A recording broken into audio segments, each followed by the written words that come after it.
Her reflection blinked, but she didn't. The motel mirror had always been warped.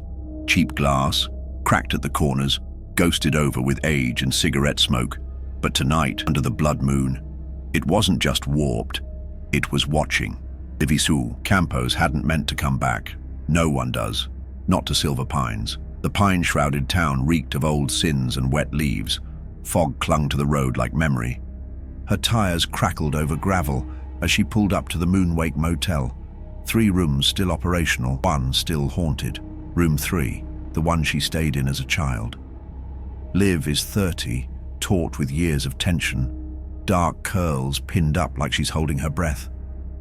She's come back because her mother's journal was mailed to her in an envelope with no return address and 1 sentence scribbled inside the cover.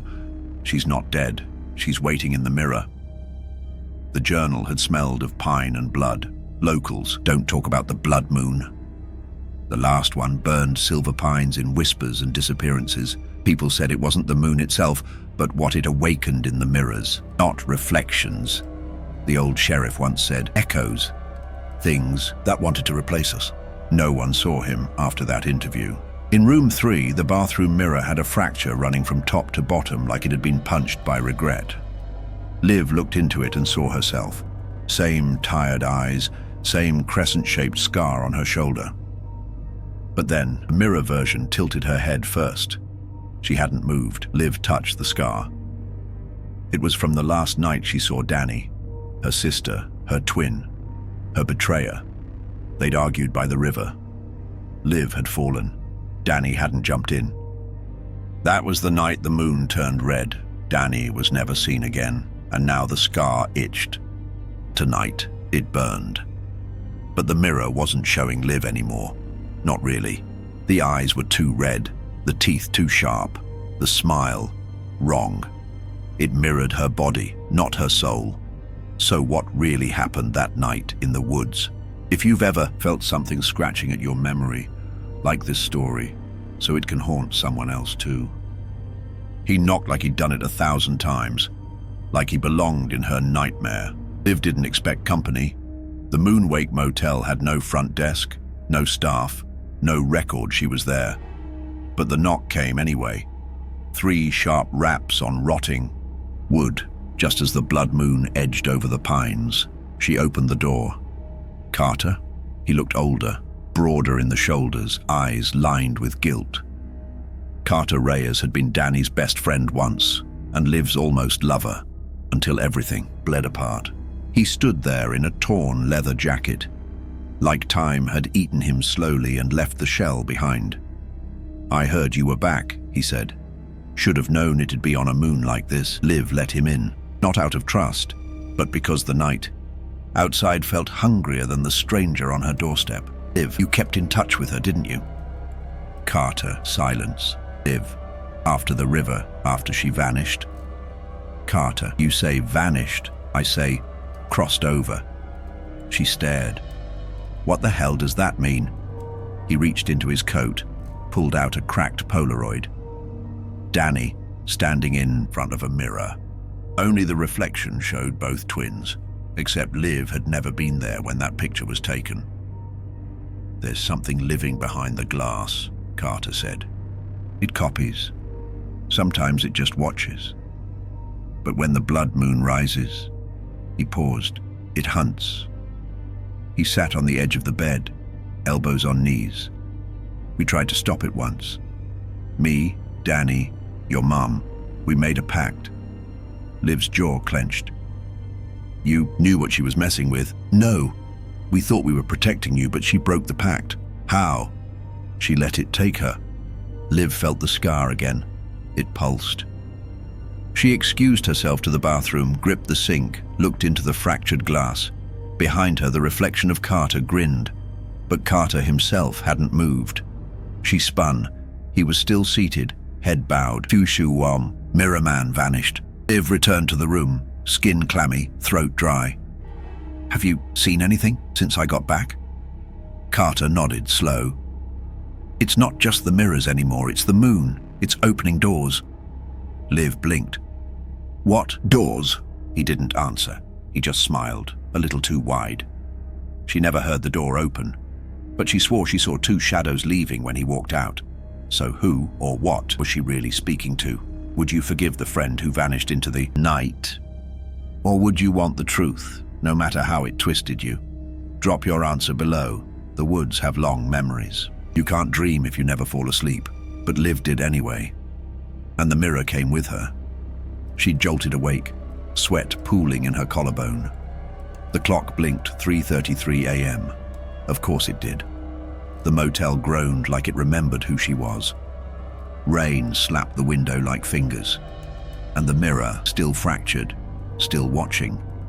But something had changed. The glass wasn't reflecting the room anymore. It was showing the woods in the mirror. Danny running barefoot through the forest, blood dripping from her fingers.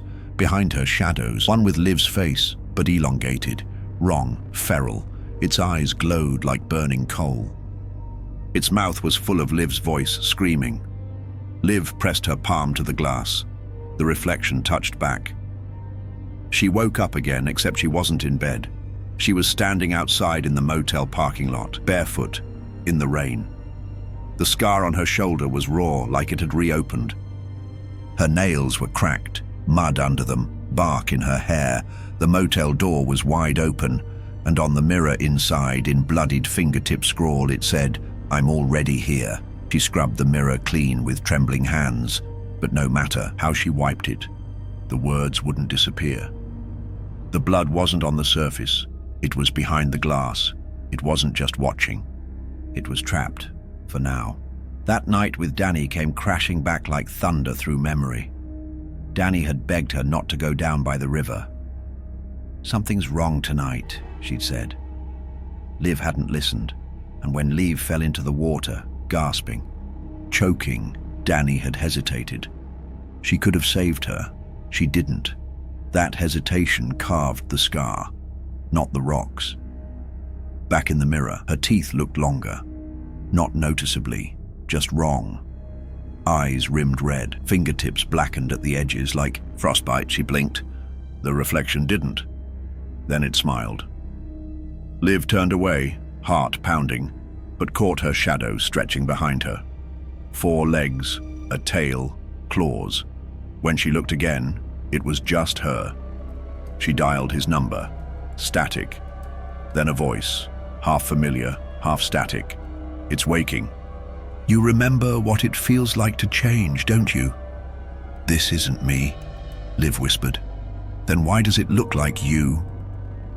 Carter's voice, if it was him, whispered one last thing before the line went dead. "The guilt makes it worse. The more you carry, the more it becomes you." Carter's voice, if it was him, whispered one last thing before the line went dead. "The guilt makes it worse. The more you carry, the more it becomes you." Some secrets don't stay. Buried. Share this before someone else opens the wrong mirror and lets it out. The truth wasn't hiding. It was sealed in glass, and the cracks were spreading. The mirror was gone, yes, but the motel hadn't let go of it. Behind the drywall, under peeling paint, Liv began to notice reflections in places that had no glass. The TV screen, off, the window, curtained, her spoon, dull metal. Her face always looked back wrong, and always, it was smiling. She yanked open the duffel bag she hadn't touched since arriving, her mother's journal. Until now, the pages were stuck together by mildew and rot. But one page, just one, had dried like parchment under flame. It read, "The mirror doesn't copy. It splits. The curse isn't the moon. It's the moment you let her fall." Liv's breath hitched. The ink had bled into a crude sketch. Twin girls holding hands, their shadows cast in opposite directions. One with human eyes, one with glowing red. The memory came in full. Liv and Danny had stood at the river's edge, arguing. Not about chores, not about boys, about Carter. Danny had found the journal first. She'd begged Liv to believe it, that their mother had been part of a mirror cult, that their bloodline was tied to something beyond reflection. Liv had laughed. Danny pushed the book into her hands and whispered, "Then don't follow me." She walked into the woods. Liv followed. A red moon rose, and in that moment of betrayal, Liv hadn't tripped. Danny had shoved her. "I didn't want you to take it," Danny had whispered from the mirror days later. "It's not a reflection, it's a door." She let it in, Carter had once said. But it was more than that. Danny had made a pact with the thing behind the mirror to keep Liv safe. Only one could be marked. Only one could walk free on blood moon nights. And she chose herself, but the price. The Doppelwolf wouldn't stay caged forever. Liv looked down at her arms. Hair bristled, fingernails blackened. The scar pulsed in rhythm with the moonlight pouring in. It wasn't Danny who crossed over. It was her, or at least the half of her, that wanted revenge. And now the door was open wide enough for both to step through. Liv looked down at her arms. Hair bristled, fingernails blackened. The scar pulsed in rhythm with the moonlight pouring in. It wasn't Danny who crossed over. It was her, or at least the half of her, that wanted revenge. And now the door was open wide enough for both to step through. So the real question wasn't whether she could stop it. It was whether she'd already joined them.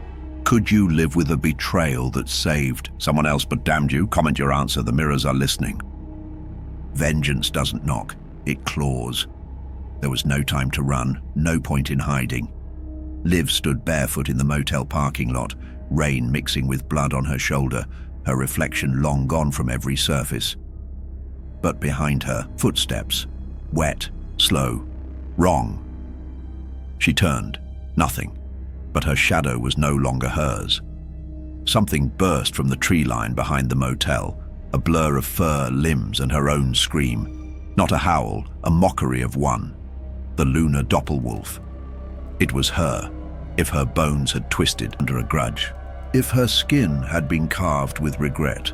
Red eyes locked on hers, same scar, same face, but none of the humanity, and its jaw moved, not growling, but mouthing her words. "You let me drown." Liv ran, because instinct doesn't argue, but something inside her snapped, her legs burned, her breath thickened, her fingernails cracked down the middle, curling into claws. She collapsed against a tree, fingers sinking into bark, and from the forest echoed her own howl, not from her throat, from everywhere. A flashlight cut through the rain. "Liv!"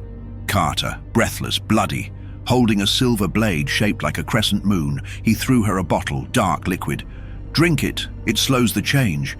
She hesitated. "How do I know it's really you?" He lifted his shirt, a deep scar carved across his ribs, mirror-shaped, because she marked me too. "She's not alone anymore," Carter said. "There's others. She's building a pack." "The reflections?" "No," he said. "The guilt-ridden. Every person who turned away instead of helping. They're vulnerable. The curse feeds on what we should have done, not just what we did." They ran together toward the abandoned ranger station, one of the few buildings in Silver Pines with no reflective surfaces. Liv was shaking. The silver blade glowed faintly in her hand. She looked at Carter.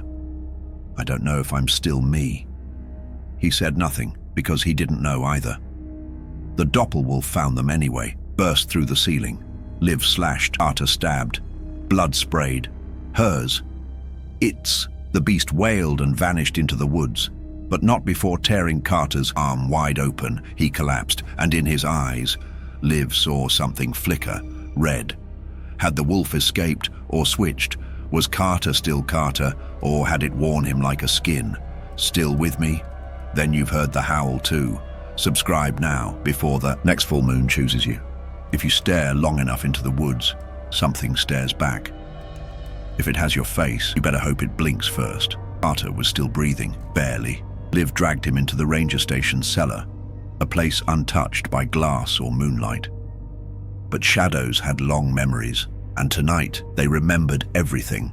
The wound on his arm was deep, too deep, and when he looked at her again, she saw a flicker of smile, just for a second. But it wasn't his. She held the silver blade. Its edge hummed, blood still fresh on it. Was she supposed to kill Carter? Save him? Could he even be saved? Or was she stalling because she knew what had to be done? "Liv," Carter gasped. "If I change, don't hesitate." His eyes clouded. "That's what she did. That's why we're here." Liv clenched her jaw. She remembered Danny's face, not the real one, the one that smiled from the mirror. She had hesitated too. The scar on Liv's shoulder pulsed like a heartbeat. The pain came next, not in her bones, but in her memories. Regret detonated inside her like a fuse. Every night she ignored her sister's warnings. Every lie she let live too long. Every time she looked away, spine arched backward. Fingers stretched, cracked. Her breath came in ragged howls, but the worst part, it felt right. The blood moon lit the forest like fire from above. Liv rose from the cellar, no longer just human, not fully wolf either, caught between forms, hair soaked in blood, claws glinting, fangs wet with her own name. She whispered to herself, "You become the monster, or you die feeding one." The Lunar Doppelwolf waited in the clearing. Its grin, her grin, widened. Around it, others, reflections, half-formed snarling, flickering like candlelight in broken glass. The pack, but only one bore her exact eyes. The Alpha, the first fracture. Liv stepped forward. They circled. It lunged. Oh, the Lunar Doppelwolf waited in the clearing. Its grin, her grin, widened. Around it, others, reflections, half-formed, snarling, flickering like candlelight in broken glass. The pack, but only one bore her exact eyes. The Alpha, the first fracture. Livy stepped forward. They circled. It lunged. In the fight, teeth met teeth. Claw met claw. Flesh tore. But Liv wasn't fighting the beast's strength. She was fighting her own fear. And in the howl of the moon above, she heard her mother's voice echo through the trees. Sacrifice is the only path to healing. Blood given, not taken. Liv dropped the blade. She opened her arms. The beast hesitated. It clawed her, bit into her side. She didn't flinch. "I'm not running," she said. "Not from you, not from me." She reached out and touched it, and in that moment, something changed. The beast screamed, not in pain, in confusion. Its face rippled, cracked, shattered, and when the moonlight hit her chest, where her scar once pulsed, it was gone. The other Doppelwolves began to fade, one by one, like reflections retreating back into the glass. The Alpha collapsed at Liv's feet. It was still, quiet, and its face was her sister's. So had she killed the monster, or had she just given it peace? And what exactly had she become in doing so? One howl, one heartbeat, one last choice. Subscribe to see if she really ended it, or if something still lingers in the glass. Morning came, but it didn't feel like a rescue. It felt like a lie made of sunlight. The woods were quiet, not peaceful, emptied. The kind of silence that follows a scream too loud to be heard. Liv walked barefoot through the pine needles, every step sticky with dried blood and broken memory. The silver blade she'd once held was gone. The moon had set, and Carter gone too. All that remained was his coat, hung on a branch, still warm. She returned to the ranger station. Her eyes scanned every dark surface. Nothing stared back. No face, no echo, no her. The mirrors had gone silent. But that was the worst part, because she didn't trust it. That night, Liv lit a match. The Moonwake motel crackled in flames behind her, room 3 glowing hottest of all. She stood on the road, watching it fall, listening for the howl. It never came. But just before the roof collapsed, she saw it. One last glimpse in the smoke-choked window. Her reflection. Not snarling, not smiling, just watching. They say silver. Pines has no clear records before 1952, that most residents don't have reflections in old photographs, that during blood moons the antique store boards up from the inside, and if you sleep near a mirror, sometimes you wake up changed. Sometimes you don't wake up at all. Liv drives now. Never stays long. No rear view mirror. Windows always cracked. Scar healed, but some nights, when the road fogs up and her radio cuts out, she sees eyes in the windshield, not her own, and she doesn't blink.